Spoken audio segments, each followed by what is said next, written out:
on va parler de cinéma dans une émission un petit peu spéciale, consacrée en partie au film La fille de Brest d'Emmanuelle Bercot. Bonsoir Emmanuelle Bercot. Bonsoir. Vous êtes la réalisatrice de ce film qui est présenté ce soir en ouverture de la 39e édition du Poitiers Film Festival. C'est important d'ouvrir un festival ? C'est toujours un honneur, oui. Ça veut dire qu'on a été choisi pour lancer les festivités, la célébration du cinéma. Et oui, c'est toujours un honneur, bien sûr. Vous avez vécu ça au Festival de Cannes avec La Tête Haute. Oui. C'était une belle année, 2015. On va y revenir d'ailleurs dans quelques minutes ensemble. On va écouter un extrait de la bande-annonce de ce film qui est sorti sur les écrans mercredi.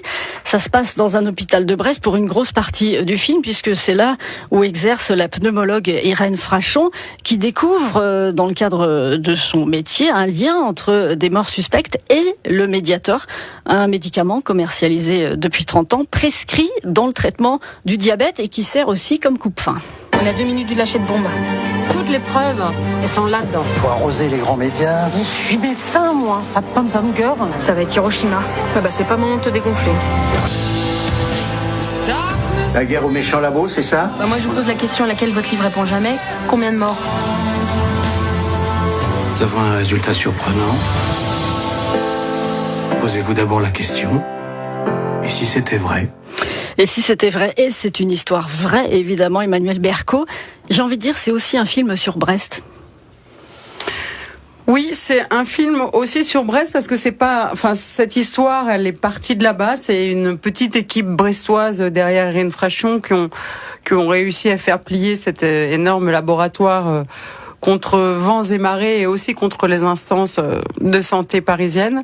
Et c'était important d'ancrer le film là où cette histoire a eu lieu, parce que c'est pas seulement le combat de cette femme Irène, c'est le combat d'abord de toute une équipe du CHU et puis aussi finalement d'une ville.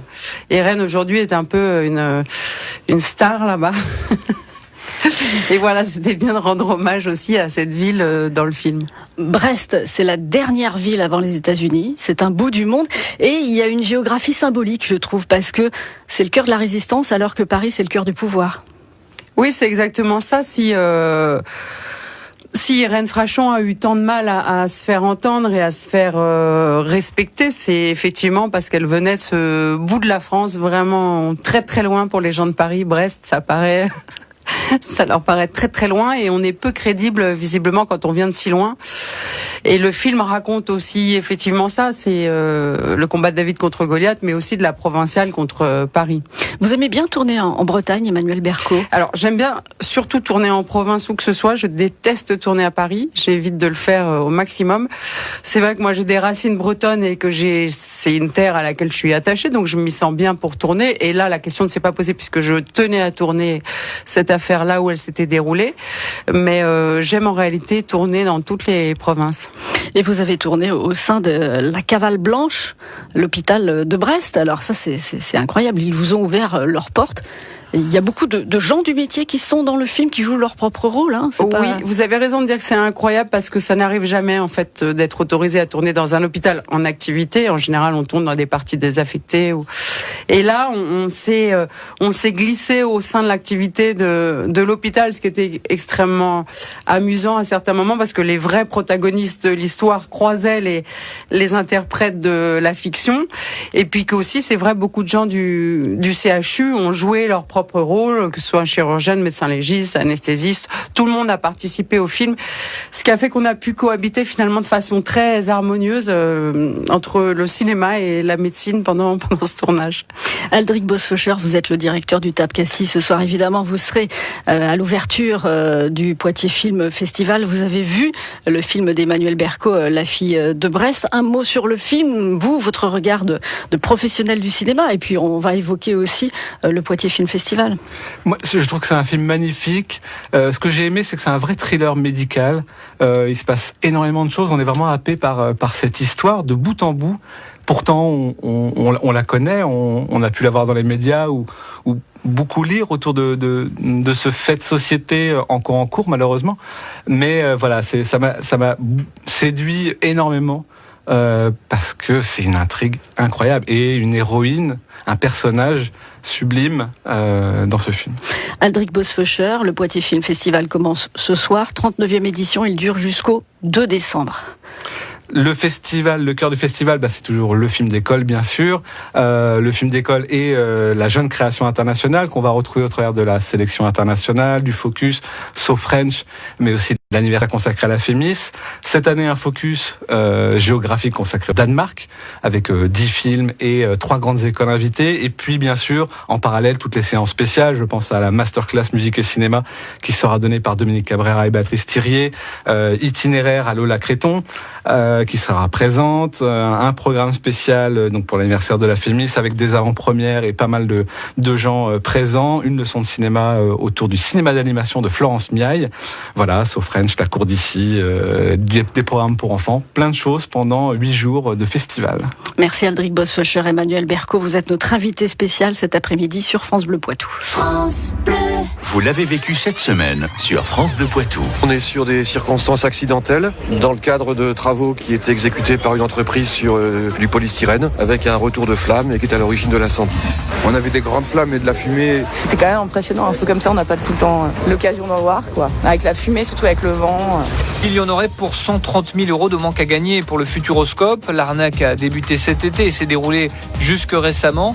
Moi je vois ma femme actuellement, elle est dans la même situation, elle vient de passer 50 ans et elle est assistante maternelle au chômage. Ici, les 8 médecins suivent le mouvement Santé Morte en soutien à leurs collègues agressés à Châtellerault. France Bleu Poitou, numéro 1 sur l'info locale.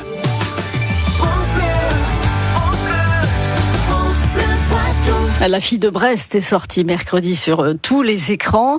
Le film fait l'ouverture de la 39e édition du Poitiers Film Festival. C'est ce soir au Théâtre Auditorium de Poitiers. Emmanuel Berco, vous réalisez ce film, c'est votre dernier film, mais vous avez une longue et belle carrière que j'avais envie de revisiter de manière assez subjective. 2005, Emmanuel Berco fait un film sur une jeune femme, Isilde Lebesco, fan d'une chanteuse, Emmanuelle Seigné. Qu'est-ce que vous me voulez ? Vous posez des questions, c'est ça ? T'as dormi ici ? Non ? Si, un tout petit peu. Je vais faire dire à la sécurité qu'on te laisse aller et venir jusqu'à nouvel ordre. Et qu'est-ce qu'elle fout là, elle ? Je suis une fan. Quoi ? Je suis une fan ! 10 ans plus tard, 2015, année magique pour Emmanuel Berco. Elle reçoit son prix d'interprétation pour Mon Roi. Mais avant cela, son film La Tête Haute, avec Rod Parodieu, Benoît Magimel et Catherine Deneuve, est présenté en ouverture du 68e Festival de Cannes. Bon, on va rester quand même sur un élan positif. On va chercher un stage avec un cadre, des horaires. Qu'est-ce que tu veux faire ? Je m'en fous. Ah non, mais je ne veux pas entendre ça, je hais cette phrase. Mais tout ce que je veux faire, c'est pas possible, alors... Eh ben, on va essayer de trouver quelque chose qui soit possible et que tu ne détestes pas trop faire. Hein, monsieur le vidant ? Oui, j'ai une piste pour une place de serveur dans un PMU. Quoi, tu souffles ?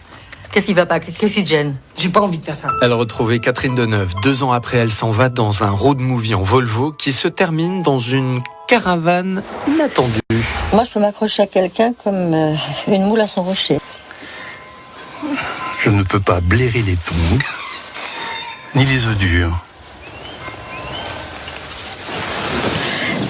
J'ai la phobie des tunnels et des papillons de nuit. Je n'aime pas les femmes qui disent chérie à leur mari. Ah, moi, j'aime bien qu'on me dise ma chérie. Elle est ce soir à Poitiers pour son nouveau film La fille de Brest. Emmanuel Berco, on a revisité de manière très subjective quelques-uns des films que vous avez réalisés. Il y a beaucoup de Catherine Deneuve, évidemment, avec des dialogues. On a l'impression que c'est quasiment improvisé, c'est ça qui est formidable. Ah, ça c'est parce qu'elle le joue bien. Ouais. Mais c'est jamais improvisé dans mes films. Mais oui, Catherine Deneuve, c'est ce qu'on appelle une rencontre pour moi. Voilà, j'ai fait ces 2 films avec elle et j'espère en faire d'autres. Et c'est, je crois que j'en suis toujours pas revenue aujourd'hui de l'avoir filmée, d'avoir travaillé avec elle. Ça reste complètement magique. Mais justement, comment on fait quand une comédienne, une réalisatrice comme vous, on rêve de faire tourner Deneuve? Comment on fait pour l'approcher? Alors déjà, elle n'est pas difficile à approcher, donc ça facilite les choses. Déjà, Catherine Deneuve, c'est quelqu'un qui va énormément au cinéma, ce qui n'est pas le cas de tous les acteurs, et qui connaît le travail des jeunes cinéastes. Et moi, je savais qu'elle aimait mes films, notamment Clément, dont on parlait tout à l'heure. Et du coup, un des films où vous réalisez et vous jouez. Oui, mais c'est mon premier principal. long métrage. Oui. Je savais qu'elle aimait beaucoup ce film, donc ça m'a désinhibée pour l'approcher, comme on dit, et pour à l'époque lui proposer finalement un projet que j'ai laissé tomber pour écrire entièrement Elle s'en va pour elle, plutôt que de m'inspirer du livre pour lequel je l'avais rencontré. Vous la retrouvez après pour La tête haute, où elle joue une juge pour enfants. Elle est formidable dans ce rôle, quoi. Oui, moi j'avoue, je l'aime particulièrement dans ce rôle. Alors que quelque part, elle est moins libre, moins naturelle, moins spontanée que dans Elle s'en va, le film que j'ai fait avant. Mais je la trouve vraiment prodigieuse dans ce rôle de juge, parce qu'elle a atteint un naturel, une vérité, une authenticité qui sont assez stupéfiantes quand même. On va revenir sur Catherine Deneuve et Emmanuelle Berco, parce qu'elle n'est pas sans lien avec votre nouveau film, La fille de Brest. Je vous propose une petite parenthèse musicale et cet extrait de la bande originale du film La tête haute. Pour son premier long métrage, Emmanuelle Berco joue le rôle principal. Elle s'éprend d'un adolescent de 13 ans, Clément. Je peux te poser une question. Ça t'arrive souvent de sortir avec des garçons de mon âge? Non, évidemment. Non, jamais. Non, parce que j'en ai parlé à des copains. Mais de quoi? Que j'étais sortie avec une meuf de 30 ans. Dans Police de Maïwenn, sorti en 2011, Emmanuelle Berco fait partie de la brigade de protection des mineurs de Paris. Brigade qui manque parfois de moyens. Elle est où la bagnole? Balou! Balou! Balou! Il manque une caisse! Elle est où l'autre? Je sais pas, on va demander à Beauchard! Bon, allez-y les autres quand même. Il y a 3 ans, Emmanuelle Berco joue dans Rue Mandar, les retrouvailles d'une famille au moment de funérailles. Elle forme un couple avec Richard Berry. Excusez-moi, c'est pas contre vous, mais je vais pas raconter ma vie à un inconnu. Tu viens de faire une coloscopie. Et alors? Tu lui as montré ton trou du cul. Pourtant c'est très intime et tu le connaissais pas. Et puis en 2015, Emmanuelle Berco reçoit le prix d'interprétation féminine pour le rôle de Tony dans Mon Roi, film de Maïwenn. Elle joue la femme de Vincent Cassel. Scène de rupture. Tu m'aimes? Bon, et ben voilà, c'est réglé. L'addition. Non, c'est pas réglé. Quoi? Et le problème, c'est ni toi ni moi. Le problème, c'est nous deux ensemble. C'est une chanson de Cabrel, ça, non? Tu cherches quoi exactement? Dis-moi. Qu'est-ce que tu veux? Vivre sans toi, ne plus te voir. Tu vas pouvoir faire ce que tu veux, quand tu veux. Personne fera de crise, il n'y aura pas de larmes. Tu es tellement mieux. Tu te rappelles donc c'est toi qui es venu me chercher. Emmanuelle Berco, on a revisité votre carrière de comédienne un petit peu plus tôt que prévu.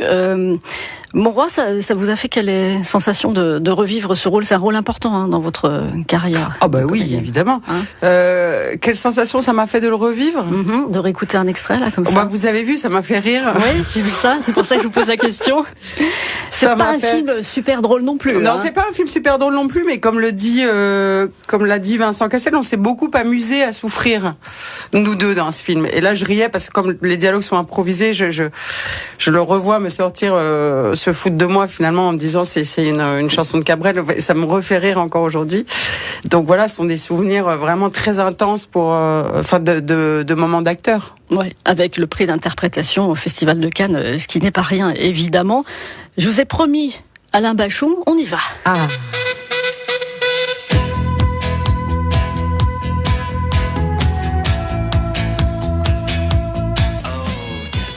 Gabi, oh Gabi, Alain Bachung, ça fait partie de la bande originale du film La tête haute d'Emmanuelle Berco, notre invité ce soir.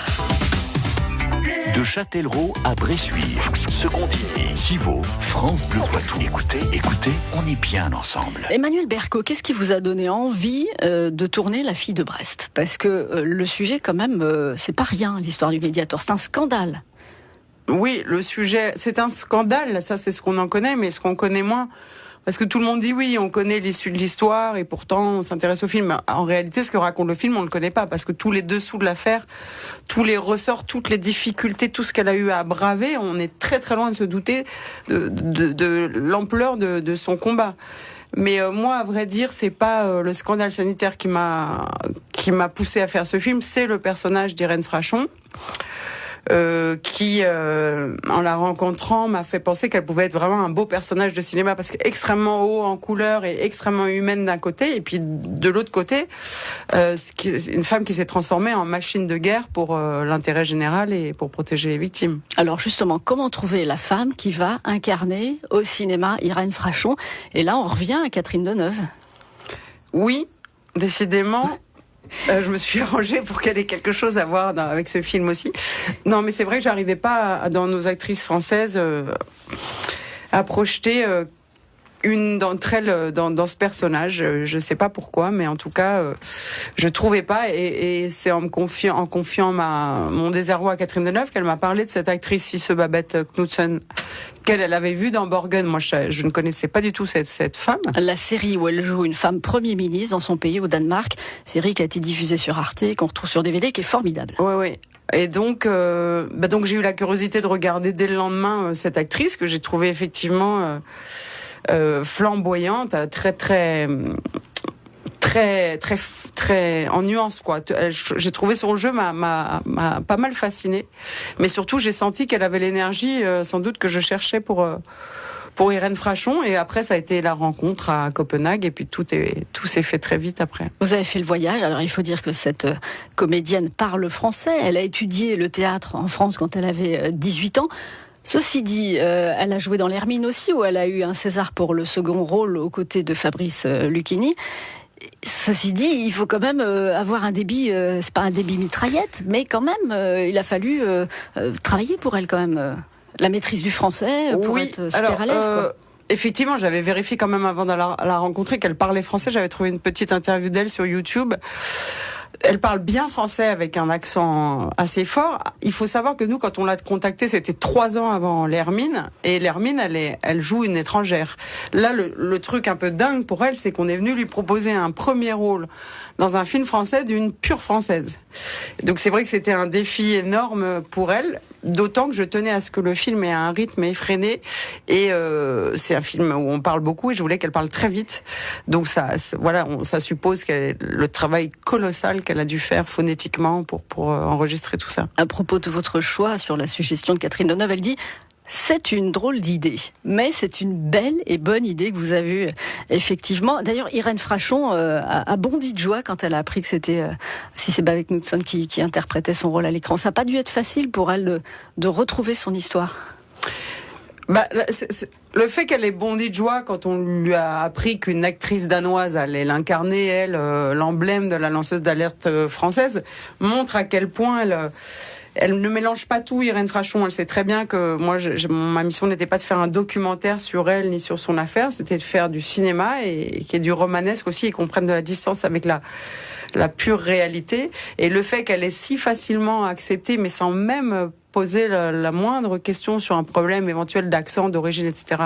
Sisse Babette Knudsen comme l'interprète idéal pour la porter à l'écran, montre avec quelle intelligence elle s'est prêtée aussi au jeu de l'adaptation de sa vie dans la fiction.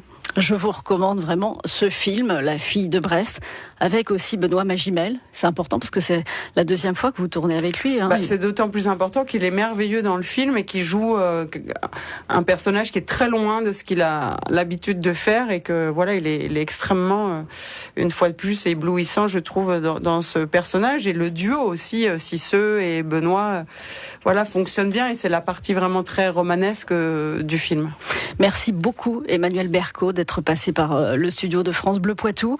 On a été ravis de vous accueillir, et le film est en ouverture ce soir de la 39e édition du Poitiers Film Festival. Merci aussi à Aldric Bosföscher qui nous a permis de faire cette émission avec vous. Merci à vous de nous avoir reçus si bien. À bientôt. Merci.